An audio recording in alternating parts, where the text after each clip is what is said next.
Hey everyone, and welcome to the Infinite Respawn podcast. I'm Chicken. I'm Oak Tree. I'm Griff. I'm Baka. What's up? So, Bye- I'll be bye, honest, Griff. I almost messed up the intro. My Again. brain just skipped ahead a few words, and I was like, wait, shit. Slow down, go back to the beginning, start again, try not to mess this up. I was like There's 2 my words in coffee, going. So, because I know you're gonna want to show Oh. like everybody. So. Wow, I actually wasn't going to say anything. I just wanted them to see, but hey, well, everybody else I gets to figured see. you were gonna call me out for the coffee anyway. Now describe it to our audio listeners in great detail. No. Just go to the YouTube and take a look at the It's a front page. slim glass with a flat bottom. It's filled with this dark coffee It's not and dark a coffee. nice, It's coffee That's and not a milk. light dark. coffee. It's coffee and milk. There's no sugar, and then the sugar Okay. is from the whipped cream that I put on top, and I have a straw. There you go. There you go. Described in sensual Don't you judge detail. me. All right. Well, that's not weird at all or anything. We're- Cool. Yeah, We're a way to make it coffee. weird, buddy. We're a coffee Uh, podcast now. Mine's in a bottle. Yay! 7 cold coffee. Yeah, I'm having G Fuel. And Baka is hopefully drinking something like water because he is sick, which is why I can't hear him real well. No. Be hydrated. And that's why he's I've been stays drinking sick. water. I just wanted something with caffeine, so Oh. I got the Big Red Zero. Well, I'll give you that one because Big Red is delicious, so that's fine. And no sugar. It's Okay. sugar. It's just fake sugar. You know what? It's not the same thing. You leave him alone. Anyway, Hey, we're a So- food podcast now. we're not. Oh my god. So I imagine the actual news portion of the show is going to be relatively short this week, so I figure we can talk about some of the stuff that we've been doing and everything. And I was thinking about it while I was getting ready for the show today, because I usually we don't have a lot of discussions these days, but I'm playing Dragon's Dogma, and it's one of those things where Chicken was getting after me to stop playing before the show because I needed to go and get ready. And I was like, no, I just want to play the game. Leave me alone. I just want to play the game. It made me think about when Red Dead Redemption 2 came out, and everybody was arguing about like, oh, we're all adults now. We don't have time to play games that are like 600 hours long. Well, Dragon's Dogma is also like 600 hours long. But I don't have a problem with that. Like, I don't have a whole lot of time to play, but I don't want the game to be shorter because I don't have time. And I realize now, like, I didn't look at it from that perspective because when I was playing Red Dead the first time, I didn't have a kid, so I had a lot of extra free time, and now I do have a kid, so I don't have a lot of free time. But I don't want the game to be shorter because of that. I don't understand that logic still. I still want the same amount of story and stuff to do. I feel like I don't disagree with that sentiment. I do think though there has been over the last few years an excess of filler put into games. Yeah, no, I don't There's a disagree. huge That difference made them between longer. filler and actually good games. Yeah. What was it? Assassin's Creed Valhalla? That is a filler game. Like, I Mhm. mean, almost every speck of the map when you open it up is filled with something. Like, oh my god, it's something. Mm-hmm. It's just way too excessive. With Dragon's Dogma, their excessive ones is you go to each place and there's a bounty board that's like, kill this many of these things, kill this many of these things, kill this many of these things, and you get like 6 or 7 of them on each board. You don't have to do them. You don't even have to come back and turn them in. They're just little They turn it on pick-me-ups. the way, and there are things that you can do along the way in a lot of cases. I mean, like, I'm not stressing those at all. Yeah, you just get them by naturally exploring the world or by doing the actual quests. Like, escort this person, go here and do that, go find me this. And then you just do those stuff on the side as you go. So Like, they work that's- more like accommodations than they do quest. Yeah. Kinda, yeah. Yeah, which are perfect little things to fill in. Like, oh god, there's wolves over here. I'm gonna avoid them. Oh, there's wolves over here. I need to get a few more of these for my quest. Or, Like, oh it no, kind I of- feel a little underleveled for the thing I need to go do, but I do have these 3 things to go kill 17 of each of those. Why don't I just go do that, level up, and then I'm ready for my main thing? There we go. Gives you more reason to kind of detour into other parts instead of like, go collect 6 of these badges, now collect 6 of those wheats, then go collect 6 of those, hunt this person, do that, do there, go over there, collect that, go up to the top of the tower, come over here and jump into that. It's like, holy shit. There's just too much. But I like really bad WoW quests that are like, go over here across the street, talk to this guy. he's gonna send you back to me. Then I'm going to Okay. tell you to go to the store that was next door to that guy. He's going to send you back to me again. Then I'm going to tell you to go all the way to the middle of nowhere. You got to get this one thing, come back to me, and then go back to the middle of nowhere to turn it in again. Yeah, I hate those. I hate those. That kind of stuff where it's like artificial bloat just because it's making you run around to the same places. Ugh.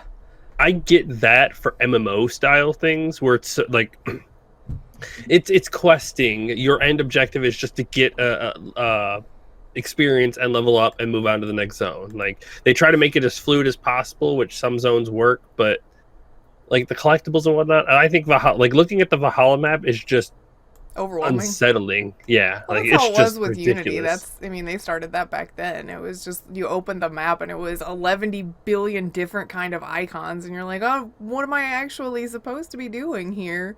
Granted, Dragon's Dogma was kind of the opposite, where you open the map and there's literally nothing on it, and you can only track one quest at a time, and sometimes it won't show you exactly where that thing is. So you're like, I don't know what I'm doing, but I'll figure it out, I'm sure. But yeah, the artificial bloat versus the actual game story being, full and long and big. And then the people that are like, well, I have like 10 hours a week, so every game that I play must fit into 10 hours. And it's like, I don't want that. Like, I think that some games should be shorter, and I think that that's fine. I don't like finishing a game in one setting. Like I used to do that when I was young. You know what I mean? Like when I had the time and did all that stuff, I enjoy doing it. But I enjoy more now exploring the worlds that are created and oh my god, is that the Valhalla map that you just put on there? Yeah, with nothing on it, with everything on it. Yeah. Okay, you gotta put that in the podcast channel so that in case you haven't played Valhalla. Like, I did not know that's what the map looked like, but holy Jeebus. That's everything, and that's zoomed out far. Like, I mean, you zoom in and because it's a massive map. Valhalla is massive. That's a lot of stuff. Anyway, I'm I just figured overwhelmed looking at it. Thanks. That gives me like quest turn anxiety. The Assassin's Creed games have been bloated for side shit since almost the beginning anyway, where it's like, oh, well, till I collect 100 feathers for, just stupid shit. It was not stupid. That was in Assassin's Creed 2, and it was for your sick brother, and then he died, and then you collected them for your mom in his memory. Wow, Thank you spoilers. very much. That was Assassin's Creed 2 was like, I don't even know what year that game came out, but if you are upset about almost spoilers 20 years for ago, that's on you. That's right. Feel bad. Almost 20 years ago. It even had a remaster that came out a few years ago. You could have played it then, and we're past the spoiler point on that one too. So, I'm just kidding. but yeah, I think it started like they didn't overfill it by the time we got to Black Flag. It had a lot of extra stuff to do, but it all still felt like it made sense that you would want to do a lot of that stuff. But once we got to Syndicate, they started putting in a bunch of extra, and then Unity is like, here's all of the stuff, and we're not going to tell you which of these icons are online and which of them are things you can actually do by yourself. Go forth and figure it out. Also, don't forget to level up all of your gear, because that's now important in an Assassin's Creed game when it hasn't been before. And yeah, that's where it started falling off the deep end. And the thing with Black Flag is, like, a lot of the filler stuff in that game works off of the fun gameplay. Yeah. Like, you don't feel bad about doing that kind of stuff because the ships were fun, and getting off of your ship still felt like an Assassin's Creed game. So it was good to break up that monotony of, you're just an assassin running around buildings and the floor all the time. You got to be on the ship and do stuff on the ship. So you kind of got two different sides of it, and it made it fun and refreshed each time you got on the ship to go do something, got off the ship to go do something. Yeah, I like with 2, when you deal with 2 and then dealing with the ones, the Brotherhood and Revelation, all those that went along with it, to finish out the Ezio story, but none of that felt tedious to me. I think Unity is the one that really kind of, because, well, first of all, the game was shit when it first came out. Didn't work properly or whatever. But I feel like that's where they really started bloating it to where it didn't feel good. Or it felt like it was necessary to do certain things that didn't seem necessary in the game itself.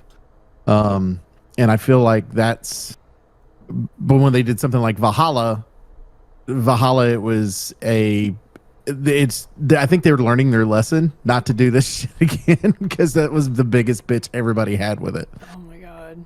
Just too much. And it had some really good elements of gameplay that they just whittled everything down and took the bloat out of it. The game itself would probably one of the better games. I think they Horizon do Zero it- Dawn is a good game. Is a good game like that, but they managed the bloat in it. Like there were still stuff to do, but it wasn't super overwhelming. Yeah. Right. Because again, the gameplay is fun because the dinos and the mechanics and all of that stuff added to the world so that you didn't feel like you had to be doing something everywhere. I feel like specifically with Ubisoft, though, they really tried to lean hard into the games as a service model of stuff. And so they really tried to turn all of their single player content into a game as a service, which means fill it up with stuff that's going to keep you playing for billions of years, and put in some online stuff so that you have a currency that you feel the need to either get or buy, and all of that nonsense that goes along with it. So I feel like with them, that company specifically, that was their own marketing fail, as they decided that every single game of theirs needed to be a game as a service, play forever. And I just don't think it's working out that well for them. No, and you've got, I mean, you know, a lot of companies when they're coming out with these games, and especially when you're dealing with some type of open world game, you're trying to figure out a way to make you explore. Make the world feel alive, and that's fine, but you can overdo it. Yeah, It's well, still and a game I at the think end of it. I think Hogwarts Legacy did a really good job of making it fun to explore the world, just the same way that you had with Black Flag. They gave you an option to be on a ship and move around and do that. Like they did a cool mechanic. One of the options you have is one of your spells allows you to be able to kind of see in the local area what you're able to interact with. Yeah. And if you were on your broom, you could actually like go up high and look at the world and do it from the world standpoint and see stuff from a distance that way that you normally couldn't see. And so they gave you an option to be able to try to explore that world and go, oh, I want to go over there and explore a tomb, or I want to go over there and fight somebody, or, there's some type of treasure over there. And I think that's, you've got to find a good way to explore the world. And I think that you have to have not necessarily a quick travel, but a quicker way to travel. Like with Assassin's Creed 1, you had, and 2, I think, you both had horses in that one, right? 2 had horses to get between the villas once you were out of the main city. Okay. Well, one was the same way, like between the city, it was a travel, but Yeah. Right. It was, And then, not in the actual city though. yeah. and once you create a larger world, you have to create a way to travel that allows you to be able to travel that larger world too. Where 1 and 2 are going to be smaller worlds technically. And so Red Dead did a really good job of that too. Like you were traveling on horseback, so you didn't get fast travel. I think you could fast travel like from the camp itself. You could do the carriages. Yeah, you can do carriages in that, but you have to get to a city. Right? Yeah, but trains you have too. to get to a hub that has that. So in between like those, you couldn't just be like, well, I'm in the middle of nowhere. Let me open my map and take the fast travel to here. And it didn't work like that. But see, that's smart fast travel styles. It's the same thing with Final Fantasy 15. Is they gave you the car. You can either drive it yourself, you can auto fast drive travel it, with the car. or just skip it and you get to the next destination. Like smart fast travel is critical to making your open worlds more accessible. Yeah, because it has to, like, you need your big open world, but you need to be able to make it so that people can kind of get the traveling parts of it. And it's good that you have to explore it before you can fast travel through it. Yeah, I don't think even with Red Dead, I don't think you could take connections if you had not been to there originally. Like you couldn't go. I don't think you could take the carriage from Valentine to Strawberry until you had gone to Strawberry. Yeah. Far Cry used the towers for fast travel, right? Yes. Yes, they did. Yeah, Far Cry did something like that. Ubisoft normally does like a tower system, I think. Which again is good because you get teleported to the tower and then you have to climb down and go out of which is usually just a zip line to get down, which is good. But And I mean, I didn't really mean Well. to head into Ubisoft territory, but just as a quick mention, because all of the news is pretty quick this week, Ubisoft is apparently looking at remaking Black Flag, which is good because I mean, like if you're gonna remake one, that's probably one of the most popular ones. Now, I thought they were. It's called Skull and Bones. Yeah, I know, and apparently that team is gonna be working on this, so. You should probably let them finish up Skull and Bones before you put them on another project. But at least with the other project, everything's pretty well already done. You're just remaking it with new tech. Skull and Bones is supposed to release this year, I think, is what they were saying at the beginning of the year. I believe them about as much as you believe but it's been them. delayed again. Yeah. I believe so. It is where here's my theory. I think we're holding off Skull and Bones again. They're remaking this game and they're releasing it with that being the multiplayer. It goes back to kind of what you said before, because they're not going to sell that much of Skull and Bones, and they know it. But they know if they remake the original game, people will buy it. And I think that's the only way they're going to make money off of it. And get people really wound up about the ship combat, and then you're like, yes, and also Skull and Bones. There you go, ship combat for life. So good. It's so good that I like. It's such a shame that they didn't do anything with that gameplay. Yeah, it's truly a shame in gaming. Rogue was one of those like under the radar ones. Rogue is with the full ship. Yeah, game? I think it does have a lot of ship stuff in it, but it was that one where they did. Unity was the one that came out for Xbox One, and then Rogue was the one that came out for 360 or PS3 and Xbox. That's One. right. They did it on the last gens when everyone was excited and getting into the next gen. Yeah, so I don't know why they decided to do it that way. If I was them, I would have held off on either Rogue or Unity and only put one out, but put it out for. Like, I guess they should have done Rogue and done a double release instead. Rogue has a really good plot line. And it has the same ship combat, so they did a good job of kind of drawing and moving that over. Because if you think the ship combat started in 3, moved over to 4, because it was so popular. That was the only popular part of 3, really, because I'm one of the few people that actually liked 3. It's on my list of things that I eventually will finish. We gotta replay it.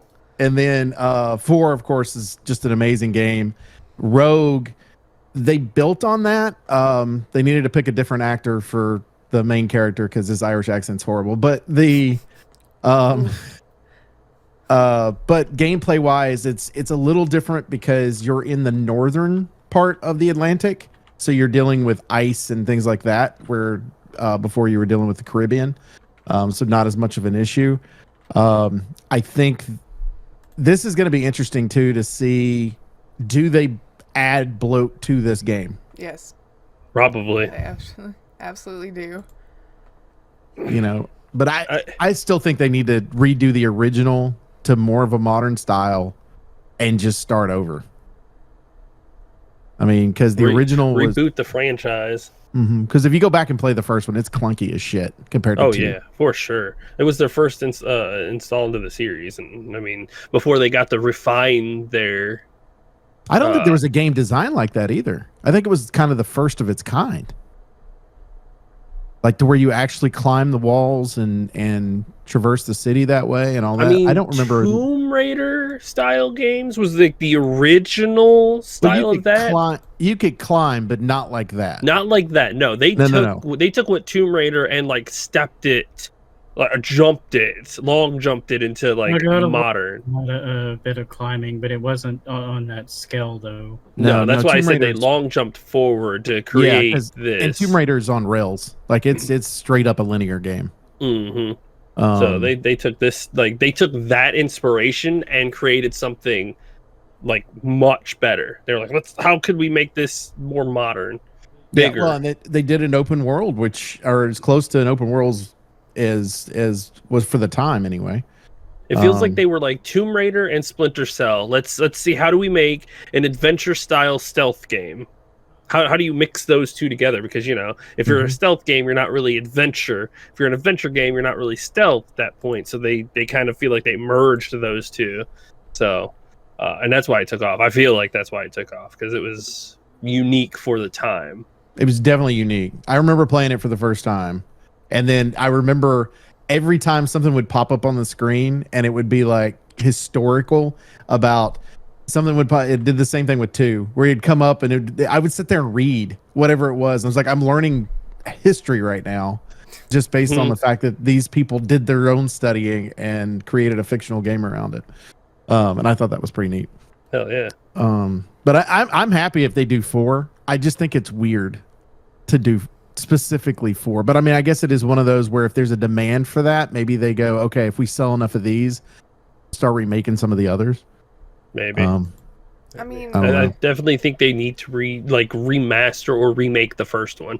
Full on remake. I feel remake like the first a one. remake of the first and maybe the second. Like, I know the second got a remaster. The Ezio trilogy got a remaster, but that remaster was honestly, like, when you put it in and look at it, it's very low effort. Like, Ubisoft went cash cow on that one. They did very little to actually remaster it, and then sold it back to you. And in fact, some of the remaster made a couple of things worse. Like, some of the lighting was real weird in a lot of scenes and things like that.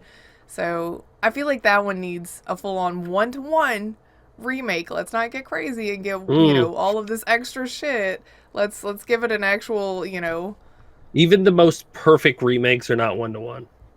I think that you should strive to stay very close, because I think you always do something to improve it. Yeah, you can do something like that, but I don't think we need to go like nuts about it. It does not need a lot of changes. A lot of times when people want remakes of a game, they don't want remake this into the fiction that I think that it should be. It's, I want the thing that I already played, but I want it to have new graphics and, better capabilities than it did before. It needs improved story. Like, I'll just do Resident Evil and Dead Space. Like, the game and the general story of it are pretty close. They just expanded everything and made it make more sense. And some of those things that were gimmicky or just times that they people back then did not write as well as some of the people can now. So things that they didn't think about putting in back then, they were like, we should have addressed this. We should have written it like this.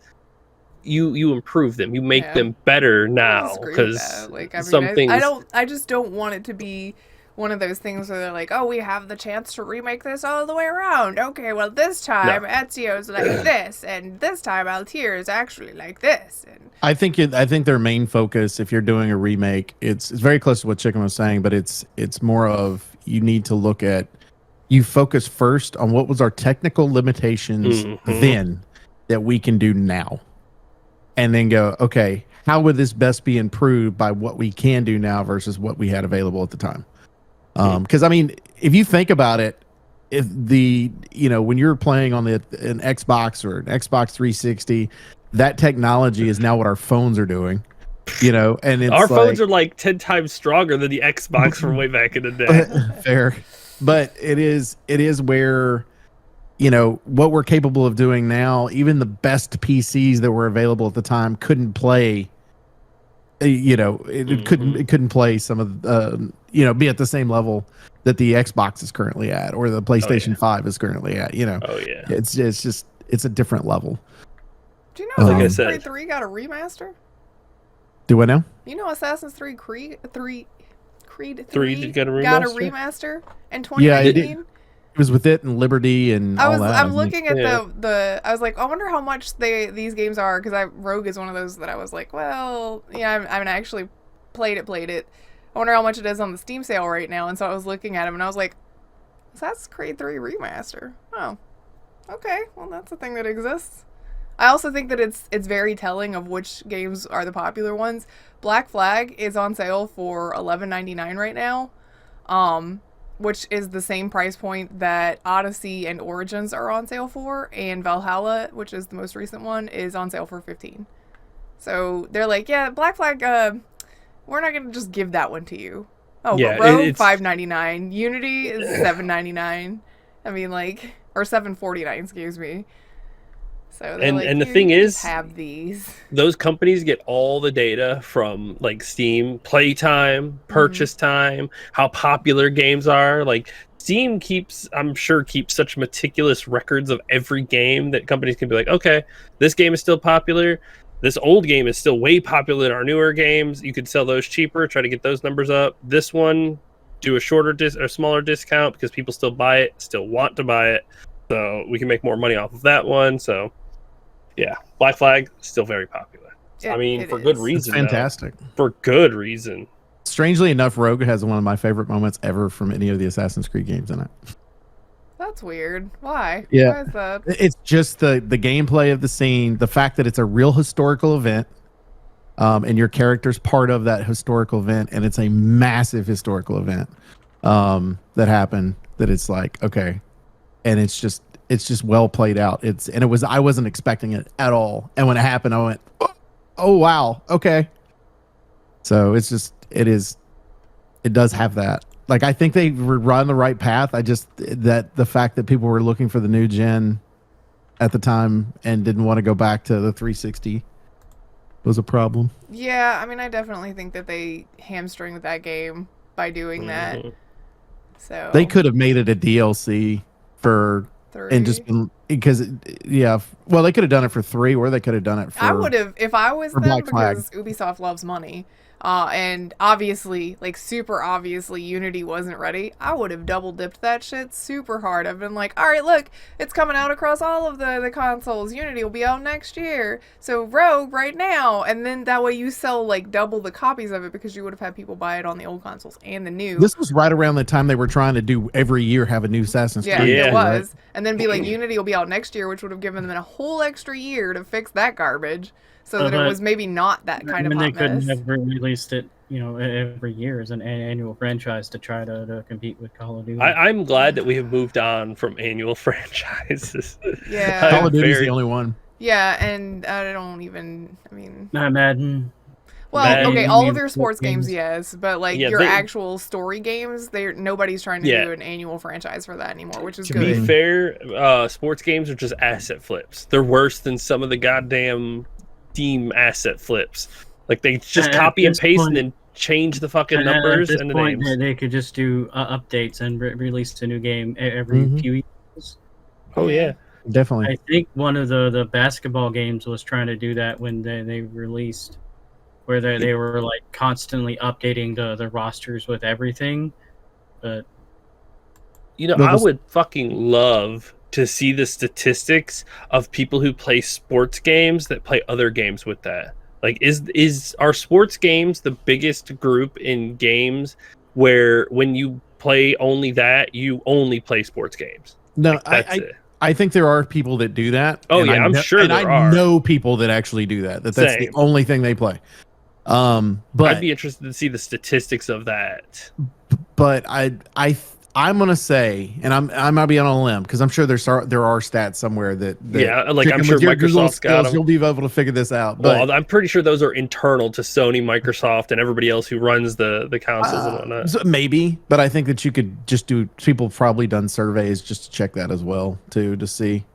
But I'd be interested to see how many of those that it's that way too. But I know a good amount of people that do both. They like playing their regular games, and then like me, I'll do the sports game. But all I do right now is baseball. But as baseball, I don't even play a full game of baseball. I pick a character, like create a character, and I just go in as a pitcher and pitch, and that's all I do. That's how I play the games right now, because FIFA I got so tired of because it was an asset flip. In fact, the last I checked, the most recent version of FIFA on the Switch was actually, even though it was FIFA 22, and I think they did the FIFA 23 this year too. It was, I think it was FIFA 19 was actually the last time they changed any of the graphics or anything of the game. They've just asset flipped it. So all they've done is update it to the characters, and then they're charging full $60 for it. we updated your roster. Give us $60. Yeah. Yep. Yeah. But I like that this is where we've wandered off to from I don't want games to be shorter. I'm playing a game from 2014, I think. Don't make it shorter. Although, to be fair, Dragon's Dogma 2 is on the docket, so I hope that they did not go to one extreme or the other. I don't want it to be a 10-hour game, nor do I want it to be Dragon's a Dogma 2? 200-hour game full of garbo. This guy's got faith in Capcom. Capcom knows how to make games. Yeah, Capcom, like on the Recently, rarities that they do fuck up, they correct their mistakes. So Unfortunately, I think Exoprimal is going to be a good game, but they are not. You guys know that game releases this week? Nope. Yeah, that's the it'll be problem. on Game Pass. Yeah, that's the problem. Is that it releases this week? Game And you Pass is haven't going to seen help that a shit. lot because it's going to be it's the first thing that pops up on Game Pass is recently released or whatever is good for about a month. The problem with part of that is that there's not going to be cross-platform communication. You can't communicate if you're playing on PC, you can't communicate with people playing on console. I think you can play together, you can't communicate together. You can through Xbox. Not what Capcom has said. No. I'm saying they're through their party app. Yeah, on their Xbox. party app, yes. Yeah, if you're but on you can't PC, communicate in game. No. Yeah. So if you go in with a crew, then you're fine. They did it in the vein I don't of think there's Nintendo, where Nintendo's cross-platform like, party. you can't have party chat in this, but you could always use Discord on your phone. Yeah, you can't. There's no Thanks, cross-platform party chat. That's so dumb. This may take some time. For it to be a cooperative game, though, you'd think that's kind of important to have. Is this their? I mean, this is the first time they're attempting a game similar to this, though, isn't it? It is. Like in how the multiplayer part of it works, like in not the actual gameplay Maybe. itself. I don't know. This style of game, to be fair, this style of game is not. No, I'm not talking about the style. I'm talking about them doing a multiplayer game, cross-platform game like this. This is the first time they're doing something like this, isn't it? No. Resident they- Evil, shit, what's that one called? It's the Resident Evil one. I think that one is cross-platform. Resident Evil Resistance was cross-platform. I think most of the Resident Evil, like the little side spin-off Resident Evil game, RE-verse, that's what it was called. RE-verse is cross-platform. Resistance was did that cross-platform. have audio capabilities? Audio? Like where they would be able to talk to each other? That I have no idea. I never played. I barely played. I'm just that wondering very because often. it could have been to where they just haven't fixed their shit. That's very possible because most That of those could be. games didn't require audio, like communication. It was mostly solo play or ping play or something like that. So maybe they'll get that fixed. yeah, or create an app for it like Nintendo did. I want to play Exoprimal, but I don't want to play it on the Game Pass because I want to be able to have my stuff on Steam. You said it was only $40 though, right? $60. $60. Oh, never mind. Yeah, $60 is a lot. I'm tempted, but I need to see it come out, and I need to see actual reviews because I know this game is going to get picked apart by the hard asses. The hard asses. Mm-hmm. I know very well. People are like super critics when it comes to different things. You never know though. I mean, you never know about games. Shit. I was talking about this the other day, and the fact that everyone I followed on Twitch and Kick for like 4 straight weeks was nothing but Diablo 4. And then all of a sudden Dave the Diver comes out, and that's all it is Dave the Diver. Mm-hmm. Oh my god. Reviewers are so flaky. Like holy shit. The hype building up to Diablo 4 was only surpassed by its fall off of a cliff. Like it built up so high, and I swear, not even a month later that shit just gone. Yeah. I was like, wow, that's That one I did still hit see the people hype playing train. it all the time. I think there's a niche player base for it, all that are playing it still a lot, but it was one of those things where the general population's like, yeah, okay, I played it for a week, I played it for 3 weeks, I'm done here. What's new? Yeah, it's Dave the Diver, okay, that's what everybody's playing, I'm gonna play that for 3 weeks. And Dave the Diver is good. yeah, I mean, I've heard that thing is Really good. fan-freaking-tastic. It's amazing. I think my sister would enjoy that game more than I would, but just looking at it and how like her style of casual gameplay versus mine, I think that's more her speed, but I've only heard good things about that one. And it's on sale on the Steam sale too right now, isn't it? Yeah, it's Yes, like that game $17, is I think. a complete robbery, and I would recommend just buying it on full price. Like it's, I think, on sale for $17, Complete down robbery. from $20. Well, you have Yeah, until the 13th for the Steam sale, so if you want to get it. I've got 25 to 30 hours in it, I think. Somewhere in between there. And just now fought the second major boss. So you can't. The only thing about it is, and this is one of the. I'm interested to see what happens once you actually beat the main game. Like if you can just stay in that world and continue to play with the other mechanic part of the game. But the only thing about it is there's certain events that pop up that you have to prepare for. You have to prepare your sushi restaurant for. And then there's, of course, storyline stuff. So I'm trying not to further the story because I would just want to get more money and build my character up and do all that type of stuff. Because I decided to do part of the story that only happens when it storms. And I got wrecked bad and had a shit ton of stuff on me too at the time. And I was like, nope, not doing that again. So yeah, it's a good game. Well, I've heard good things about that one. I think that's one of those surprise. Just like what was the one that you were talking about? BattleBit? Oh, BattleBit remastered or Yeah. BattleBit Something Mastered, like that. something like Yeah, that. Yeah, whatever. that one. It's one of those like, oh no, we're a small indie company who is absolutely destroying every AAA game out there right now because we're cute and fun. I will take it that they listened to our podcast about how to take down AAA games, and we're like, let's do that. And then they created BattleBit and was like, all right, because that's the kind of shooter people were asking for. You get over the graphics, and that's probably one of the best shooters released this year, period, hands down.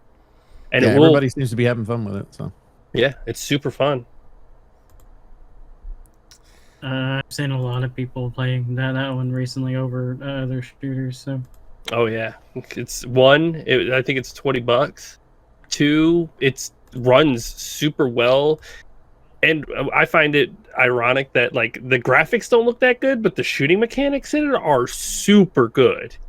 Like you wouldn't expect that kind of like gameplay from that kind of graphics. well, but I feel like that's what they focused on. They focused on, because if you think about it too, it almost feels like, and I know it's just like 3 friends or whatever that created the game. Yeah, it was 3 college students or something. But I feel like one of them had like a shit computer, and they're like, okay, how dumbed down do we need to make these graphics to where you can run it?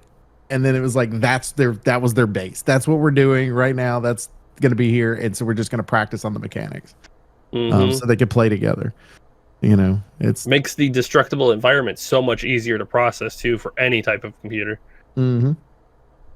Definitely. I mean, it's one of those things where we've said before. I mean, graphics don't make a game. Yeah, that's true. Yep. We've said it a million times. If your game is fun and it runs well and has a good gameplay loop, that's all. That's all that matters. Dave the Diver, a big good example of that. Valheim's also a Exactly. good example of that. Valheim too. Like graphics can make a game better, but it does not make the game. You cannot make a game super popular alone on graphics. You cannot have shit gameplay, shit story, and shit gameplay loop and god graphics, and your game is going to be like, yeah, it looks pretty, but yeah, whatever. I mean, think of Forsaken. I was going to say, isn't that what happened with Forsaken? Looks pretty, but had nothing in it. Yeah. Oh god, yeah. Yeah, so the world was just dry. Yep. So that's exactly what we've been saying. You can have graphics are there to elevate your game. They are not there to support your game. Yeah. I wish I'd heard what it was that Ko said.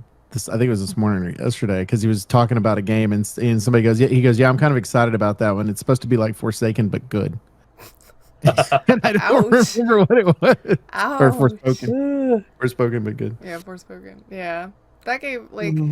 I wonder if, because I've been kind of keeping an eye, like not a close eye, but I've been kind of watching that EA game that's developing. Oh god, I can't remember what it's called. It's on my wish list. It's supposed to come out soon-ish. Let me look at my wish list. I can't remember what it's called. Magic-y FPS guy game. That one. Oh, is it the Skyrim one? No. Their version of Skyrim or whatever the hell it is? Oh, Immortals of Avern? Avern? I don't remember how you say it. It releases in August. I kind of worry that one is going to be similar. It looks very, very pretty. But it's EA, so of course I'm worried about, my face is tired and things like that. I also worry that this is going to be a style over substance game like Forspoken, where it's like, oh my god, it's gorgeous. There's literally nothing to do here. We're doing the same 3 things over and over again. I'm bored now. Okay, thanks. Bye. Like you could, after all these years, you could definitely get a good tell on games these days of which ones. Like if you look into it, one, the developer, two, what they're expecting, three, what they're willing to show you. 4, how many times it's been delayed. Yes. I'm Hell, not you sure on could this keep- one if it has been. I haven't been watching it that They closely. But show more cinematics over gameplay. I think the last 2 times they've showed off this one, they have shown gameplay, but I cannot for the life of me remember much about it, which is also telling. That's why I Yeah. put it on my wish list so that I know when it goes on sale and I can keep an eye on the reviews for it. So it's kind of more of a reminder. It's like a post-it note on my wish list there. So, Baldur's Gate 3 moved up. Speaking of ooh, games you can expect, Baldur's Gate I 3 got still moved wanna up play to this one. July. This like now? Yeah, Or, the okay. end of the month. Okay. All right Mhm. then. They moved it up a month because they didn't want to compete with all the games coming out in September. They're like, fuck that. What Which, to else be fair, I is- do not what's think that coming they out were in going to have a September? problem. I mean, Starfield. obviously, what? Starfield. Oh, that's right. That is September. For some Mhm. reason, my brain said November for that one, and I don't know. That's just not right. So, yeah, okay, that makes sense. I wouldn't want to compete with that either because a lot of people are going to buy it right out of the gate just to see. Well, That and it's one- on it's Xbox. Well, it's just Game Pass in general. Day one, so you're gonna have a lot of I'm people. about the middle of the road of that one. I'm excited to see what it is, but my expectations are not super high. That's good though. Yeah, That's where everybody needs to be for a video game. Your expectations don't need to be high, but you need to be curious on what. Well, it depends on, like I said, it depends on the company. For Baldur's Gate 3, my expectations are fucking through the roof. Like everything I've seen, everything I've heard them talk about, the gameplay, the beta, they were in early access for 2 years, have been taking constant feedback, massively improving the game. They moved the game up. They were so confident that it is ready to go. The bugs and stuff worked out. Yeah, like I'm confident. Also, Larian Studios, very confident in their abilities to make this style of game. I'm not, I don't think I'm going to get it right out of the gate. I'm going to get it, but I'm not going to get it right out of the gate. But my confidence in their ability is high. Bethesda, my confidence is about middle of the road. I'm very cautious and trepidatious with them. I mean, they just ZeniMax just released Redfall, and that game did nothing but fall. Yeah, So.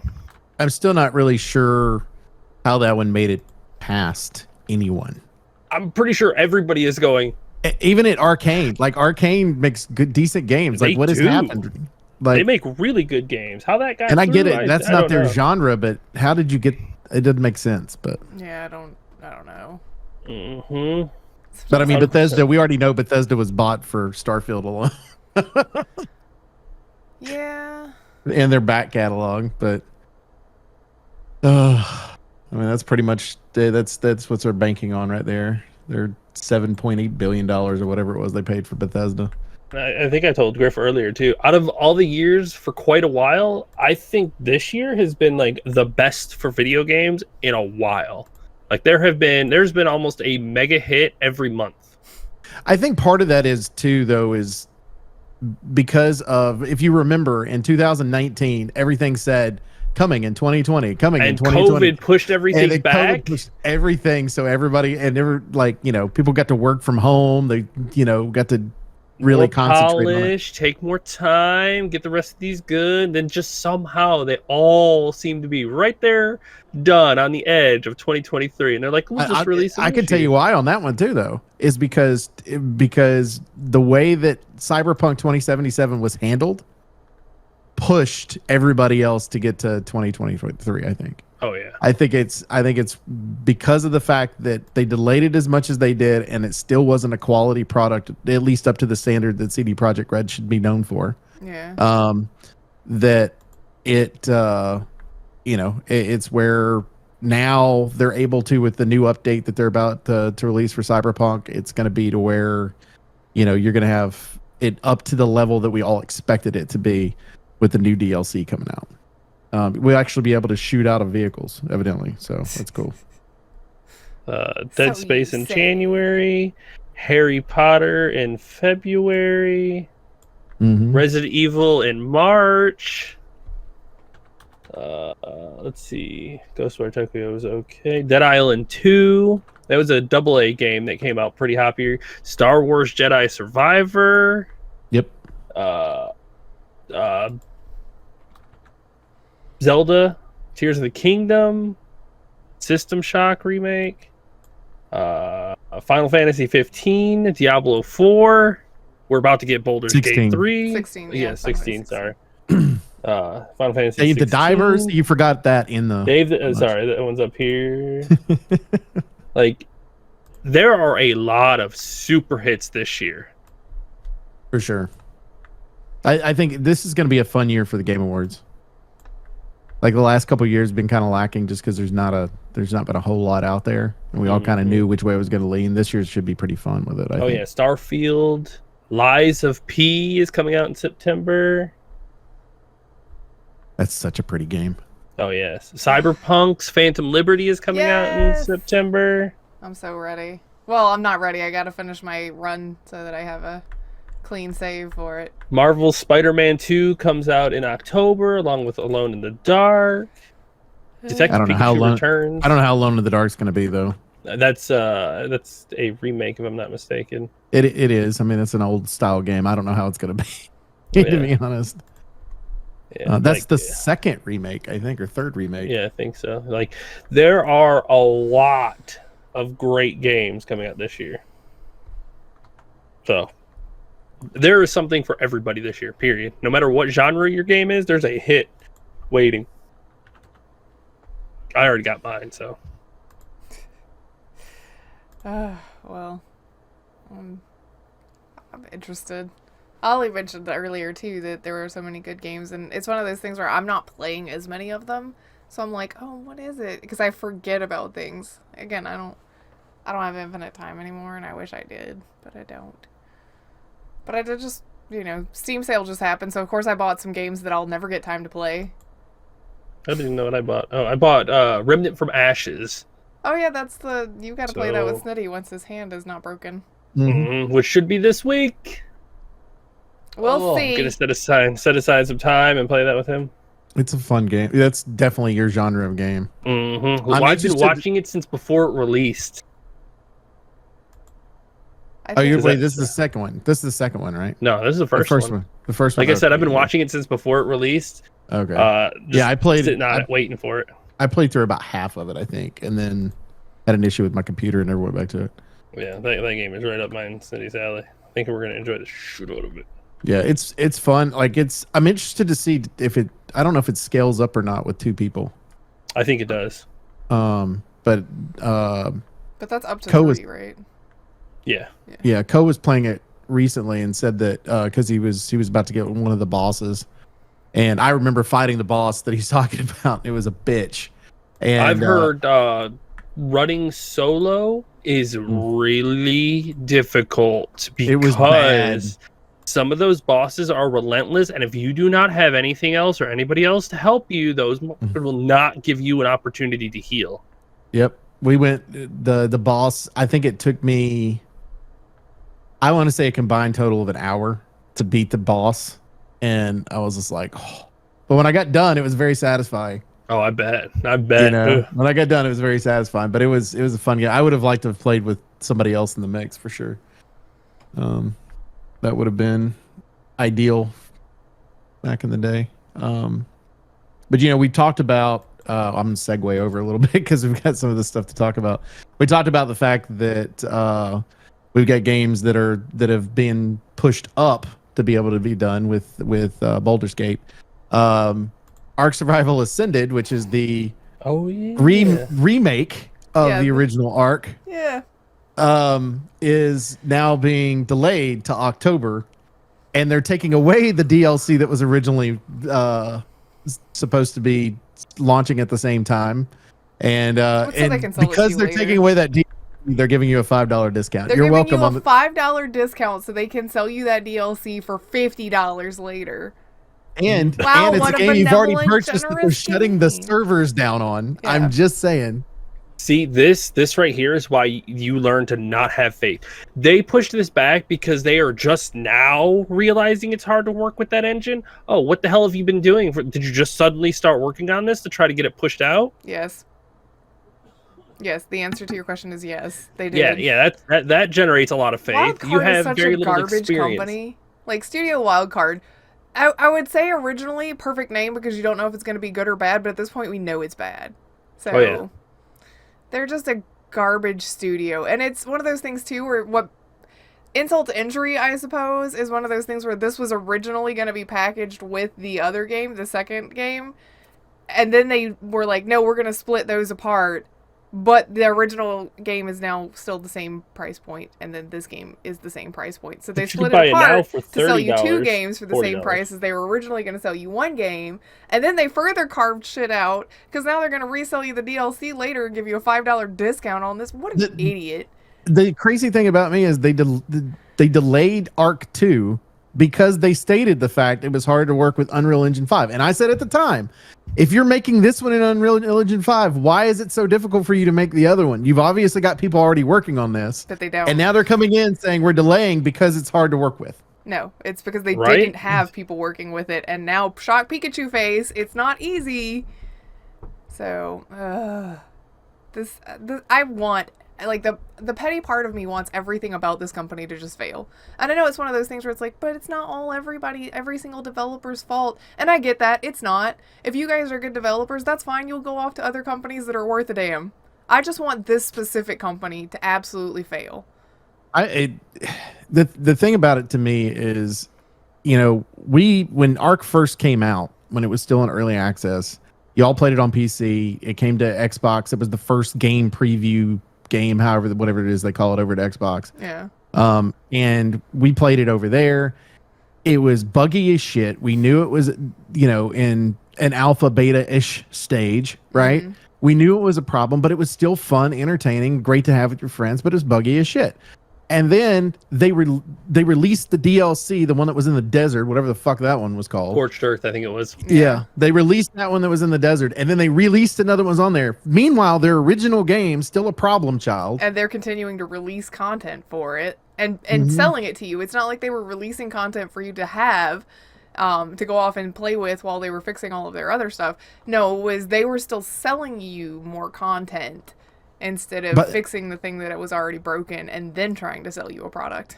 But the time they had the full release, I think there were 5 different releases of that game, like for the different biomes. Yep. That's and part it's of why like, we stopped playing it. That and because they kept threatening server, like, basically server wipes. They're like, well, when we are ready for this thing, we're going to server wipe. When we're ready for this thing, we're going to server. So we stopped playing, waiting on the server wipe that apparently never happened. Nope. So, yeah, it was, they just mislead everybody about everything they do. You can't take one single word out of that studio's mouth for real. Because it's not going to happen. No. And we were forgiving, very forgiving, because it was like the dawn of early access. It was like, this is what you get when you play an alpha version or a beta version of a game, which is perfectly acceptable. But The way moment that they everybody released the around. DLC, the moment they released the DLC for an early access game was when they came out and was like, fixing this game is not important to us. Yeah. We don't care how broken it is. We're going to sell you extra content instead of fixing this game, releasing it, and then selling you more DLC. It's like, that's not how this works. So a lot of people just abandoned it at that point. So Yeah. Arc was fun, and we played it for like a year and a half after, a couple of years ago. I played it for a while, but we just played the base version. I've never bought the DLCs. Yeah, we didn't buy any of the DLC stuff, and when we were playing it again, like when we were talking about on the show, we weren't playing on official servers or anything. We were playing by ourselves, so that we didn't have to deal with all of that garbage. So if something was broken, that's fine. It's on our server. We'll just, fix it with either mods or do whatever, we need to do to get around it kind of deal. Stuff like that, where we were not going to actually play on something that Wildcard had, which is good, because then all of our stuff would be going away. So I guess it's a good thing that we played on our own server, which will still exist. Yep. Yep. So stupid. I think I ended up buying it on Steam sale a few years back for like $5 for all of it and the DLC together or some stupid shit. It was a stupid price, whatever it was. And thanks to Steam statistics, they know that nobody buys Arc anymore, so they had to put it all the way as cheap as they can to get as many copies out. Keep making money off of it. So ridiculous. It's gotta produce more games. Mhm. Oh, while they're having a problem remastering their games, Square Enix, of course, released Final Fantasy 1 through 6, Pixel remasters, sorry. And they are now thinking about remastering some of their other older titles. I don't know what they have left. I'm going to be honest, because they sold 50 plus titles to Embracer Group. Yeah, So I don't know what Square Enix has left to be able to remaster. I mean, I know they have the Final Fantasy series. And of course with 7 they did an entire remake of it. And are they remaking 10? Isn't that the rumor that they're remaking 10? Or no? Yeah, that's a rumor. Yeah, Remaking I Final was Fantasy like, wait a 10. minute. Yeah, there's a rumor floating if they around. remake it, you want hashtag some changes, hashtag no changes. I want to see what they have to offer. I have Is there learned anything about the game that because it's one of your favorite games? Is there anything about that game you would change for sure? Like, I want this changed, maybe a gameplay issue, something. I mean, to most of the like the hardcore fans of 10, probably be able to skip cutscenes. That's about it. Like, you can't actually. There's a mod which lets you skip cutscenes and lets people speedrun it now, but other than that, there's no way to skip it. Which, in the coming from a completely biased view, that game is just about perfect. There's a reason why it's probably one of the most beloved Final Fantasy games ever created. The story is near perfect from beginning to end. Mystery, adventure, love interest, great characters, beautiful scenes. The CGI for 2001 was just unheard of at that point. Like, you watch some of those scenes and you're like, wow, did that come out last year? No, motherfucker, that came out 22 years ago. Wow. Yeah. Wow, some of those scenes just stick in your head forever. But again, that's from a completely biased point of view.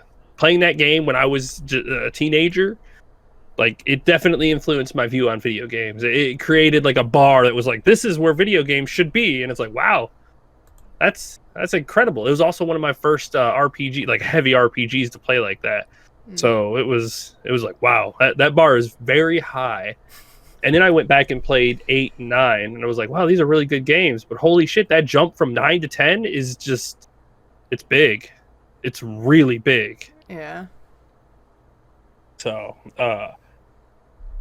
the story has to stay the same. You cannot change that kind of story. Every piece of it is very impactful. I've been begging since like day one to give me a prequel with the three original characters, Braska, Jekt, and Orin, their original story. Yeah. Show me them traveling. Show me their story before we get to 10. Because you have 3 main characters. You have like all that you need in that. So you got your ranged, you got your melee, and you got your healer. Perfect. Show me their adventure. How long would you want that one to be? Would you want it to be like 150 hours? No, 100 hours.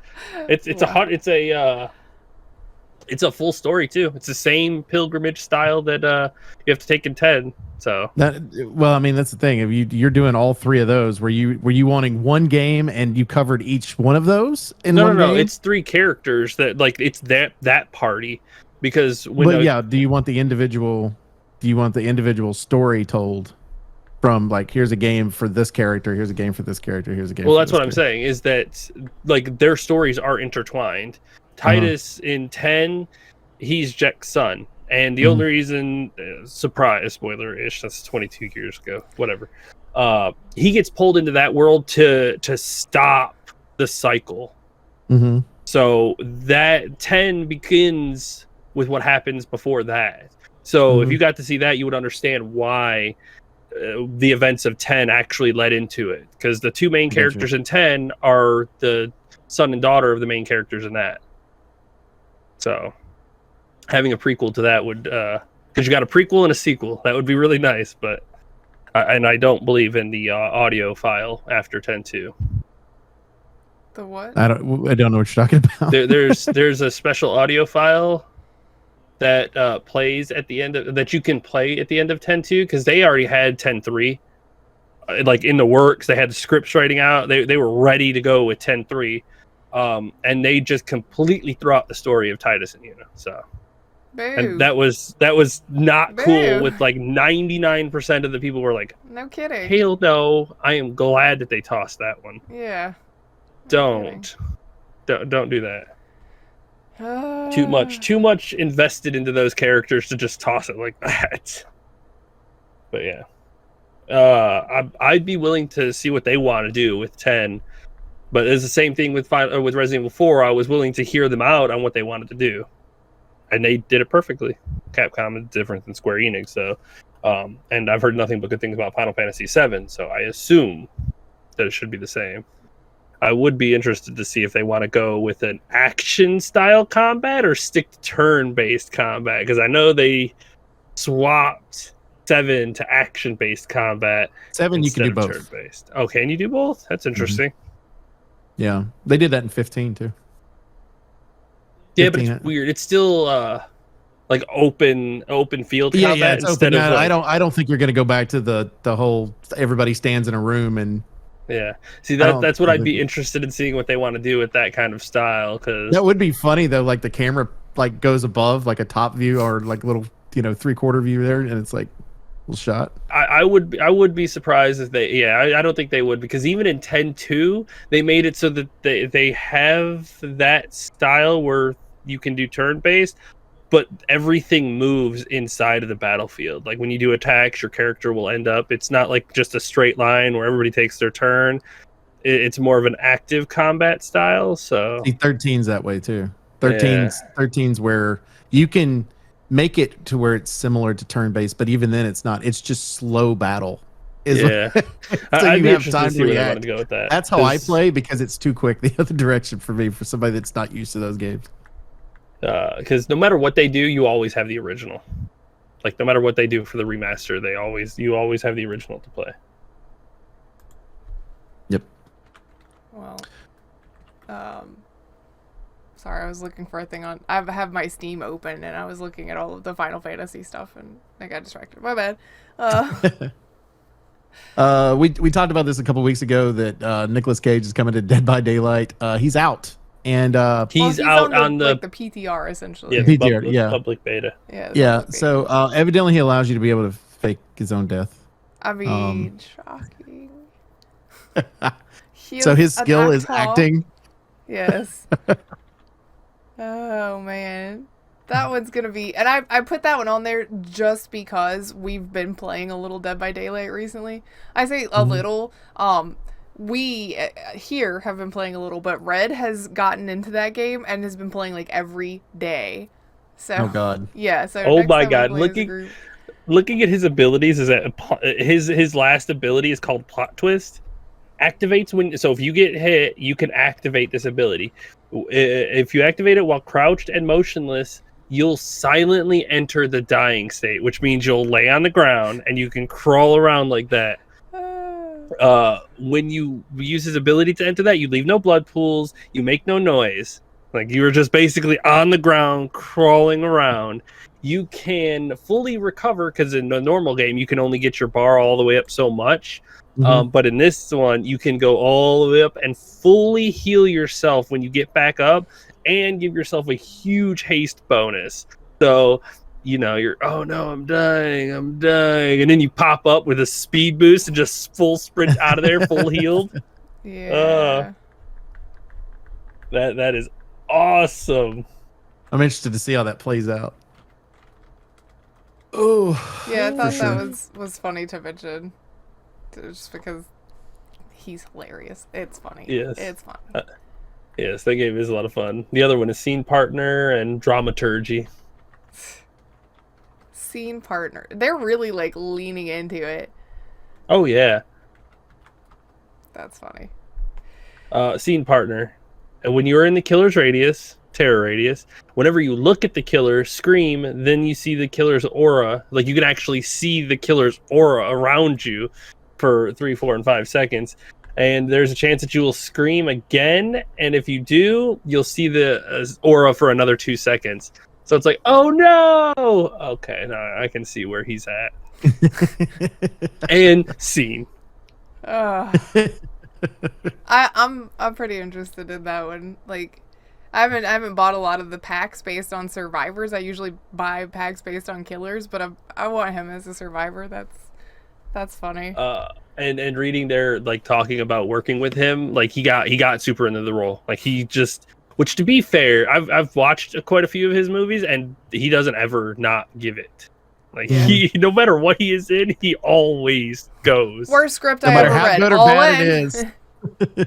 Like I still love Willy's Wonderland. Yeah, Willy's Wonderland. I'm pretty sure those people were like, "Hey, do you want to star in our movie?" And he's like, "Sure, but I don't want to learn any lines."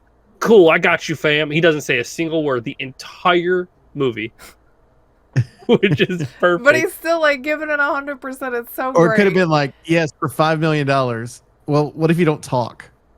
Well, I'll do it for 2. All right, sold. Sold. Perfect.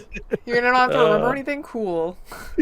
I mean, to be fair, like that movie is perfectly fine the way it is too. For a double A movie, For it to be a double A campy Five Nights at Freddy's adjacent movie, yeah. If you haven't seen it, I don't generally like camp a lot, but that is a camp movie, and it was hilarious. Oh yes, it was so good, so much better than it had any right to be. And I feel very confident saying Nicolas Cage is the only thing that made that movie so good. Like his delivery in every scene that he is in, you're just like, damn, this brother man, he got it. And I like the theory crafting going around with it, is that he's Ghost Rider going around dealing with things in disguise. Like he showed up there on purpose. And That's these funny. motherfuckers have no idea what they got into. That's getting real meta, though. And you're like, I mean, taken from another series, and he's dealing with the Ghost supernatural. Rider's on a motorcycle, though. yeah, He's but he's undercover, obviously. Exactly. You can't be riding up on a motorcycle. They'll know what they're dealing with, and they might try to escape.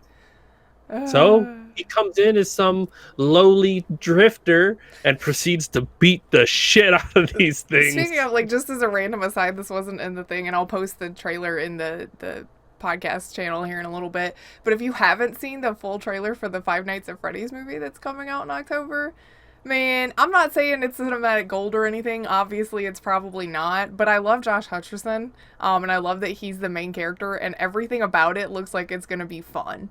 Not like, I'm seriously so scared, this is the scariest movie no. You go and watch it in the same way that you're going to watch that Nicolas Cage one, where it's like, this is just going to be fun to watch. I'm going to have some drinks, get some jump scares, watch Josh Hutcherson run from an animatronic bear. It's going to be great. It's going to be great. So... Y'all should watch Renfield. Yeah, it's on our list, it's on our list. It is absolutely on our list. And that one has what's his name? Nicholas Hoult, I think, isn't it? The guy that was in the main character from Warm Bodies. Yeah. I want to see that too, because I like him a lot. So hell yeah, I'm all about it. It's on my list. That one is definitely on the list. Like most of the movies with Nicolas Cage, that would be a good for his Survivor on Dead by Daylight. If one of the costumes you could unlock is the Dracula costume from that would be Renfield. funny. That would be funny. That costume's ridiculous too. Like, I've seen the previews for it and everything, and I'm just like, really? Or they could just do Nicolas Cage, Dracula as a killer. Well, yeah, that's true. Could do that. Could do, but I like the idea of using some of his old characters as have the Con Air hair going. Oh my god. Ooh. Oh. You could do Ghost Rider as a villain too, as a monster. Mm-hmm. Granted, I think he's more of like not a good guy. Yeah, he's like an anti-hero. Yeah. He's more along the lines of like the Punisher style. So, well, like the last thing that we had to talk about is in the vein of horror stuff. So I thought it'd be a good, nice little segue there.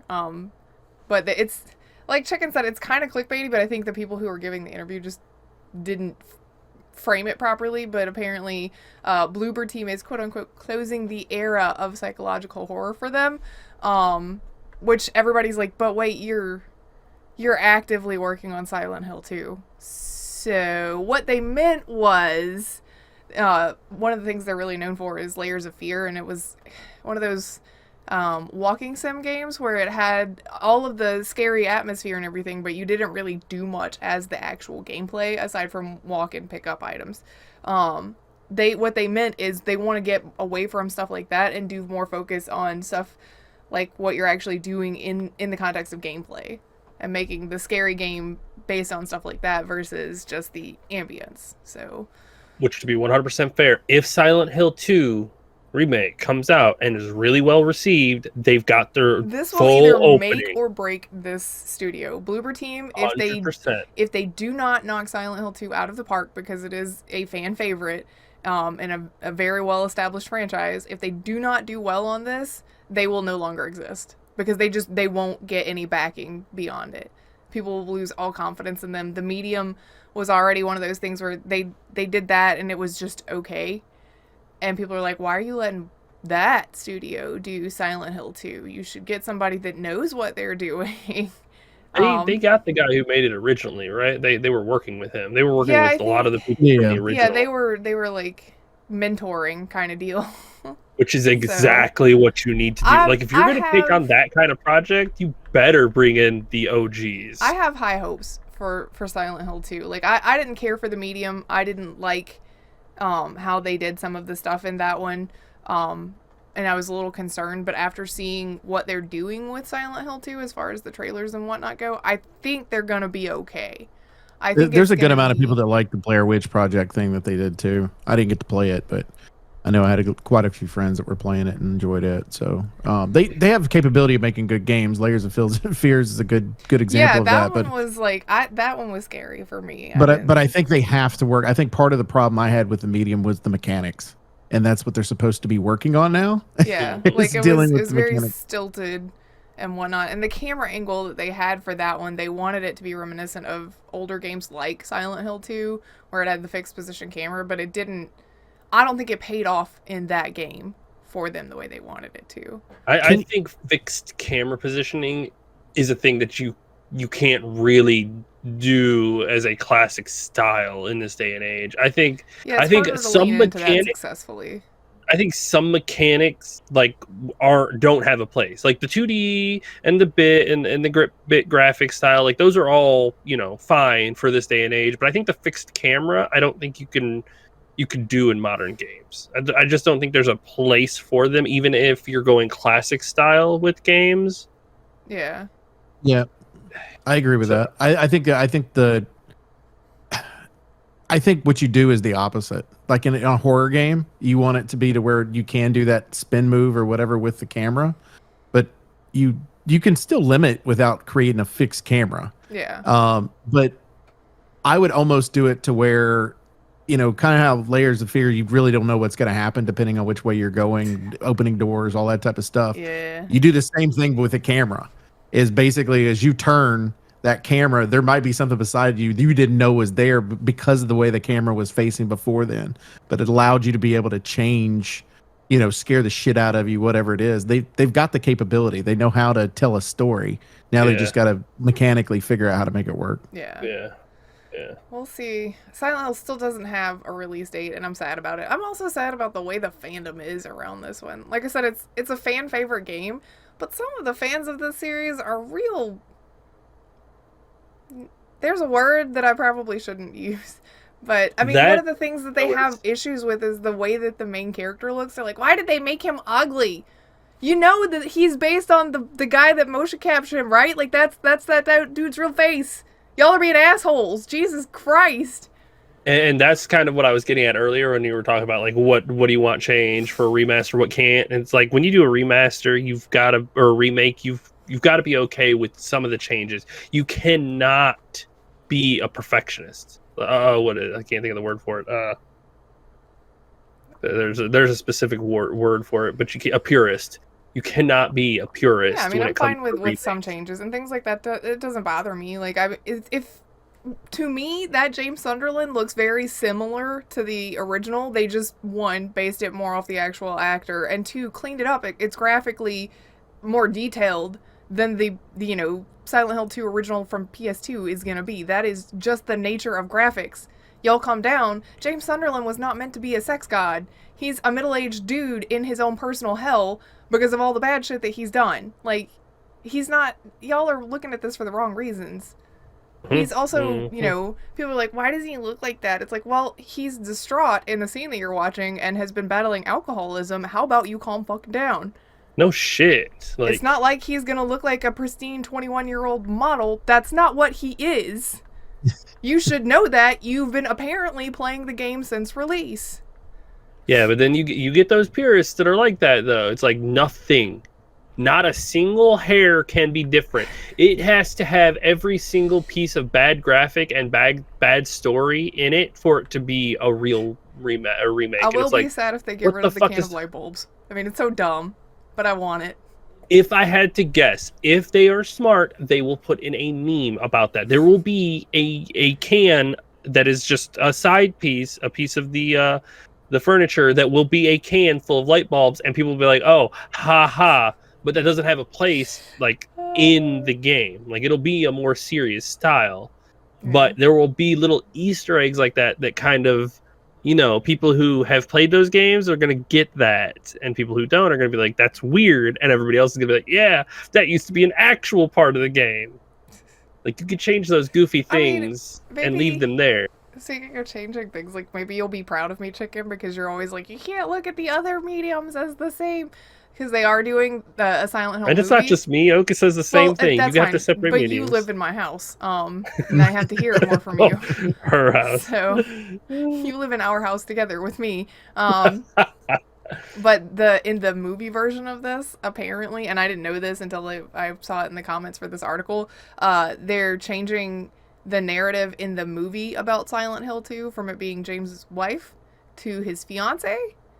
And whilst obviously people care about their fiancés, they're planning to get married, I think it changes the dynamic of what happened a little bit.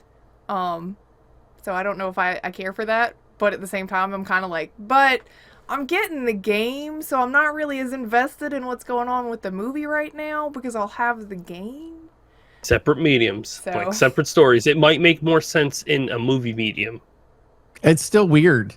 I'm sorry, it's a weird flex on that one. It's like the difference between a wife and a fiance on that one. It's like, well, I mean, why did you make that change? Like, is he got a love interest in this that you've added to make that? Exactly. Like, you got to see the whole story to see if that one detail makes more sense overall. If not, then we can go afterwards and go like, why? That's a weird detail to change from the game to the movie. You and I have both watched the other Silent Hill movies and whatnot, and they're supposed to be based on the first and third games, I think.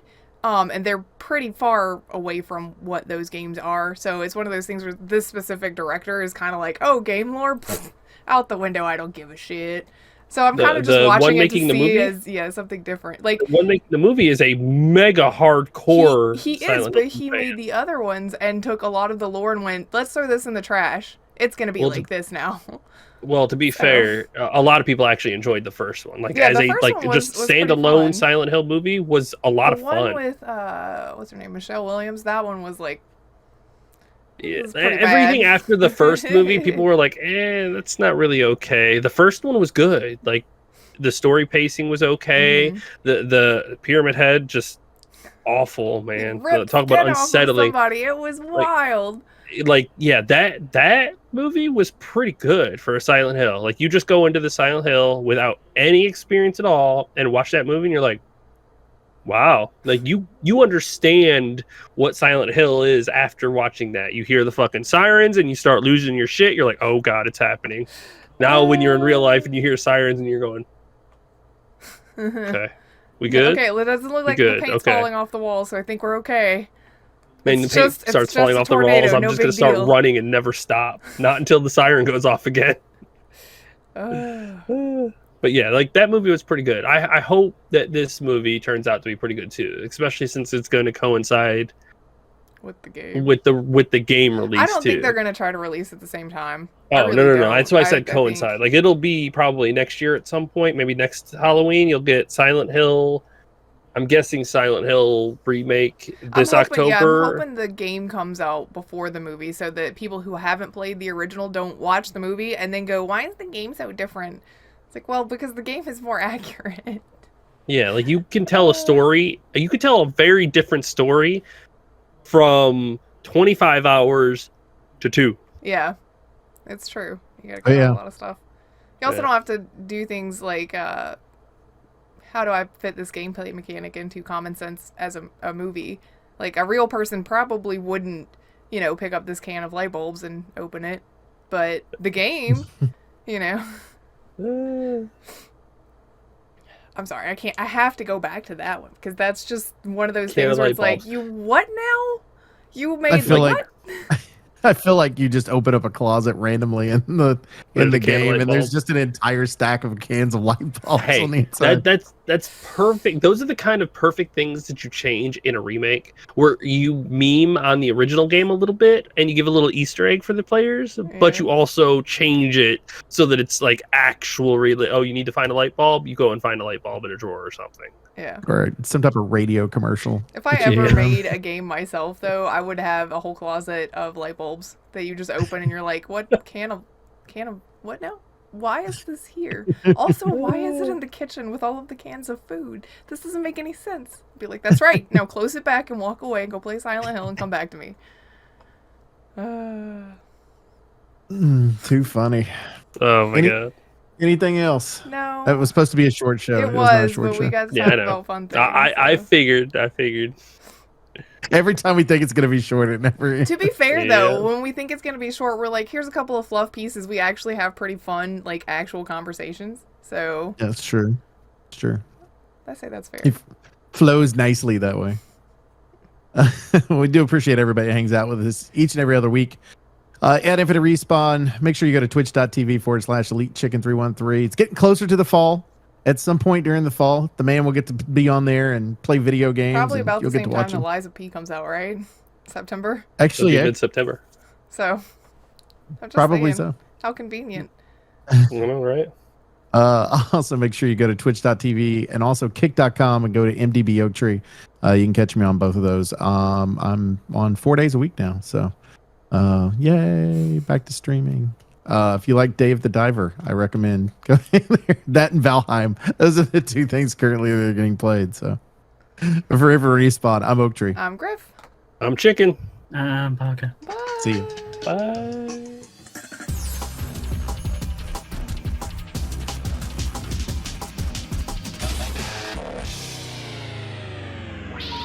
Please hang up and try again.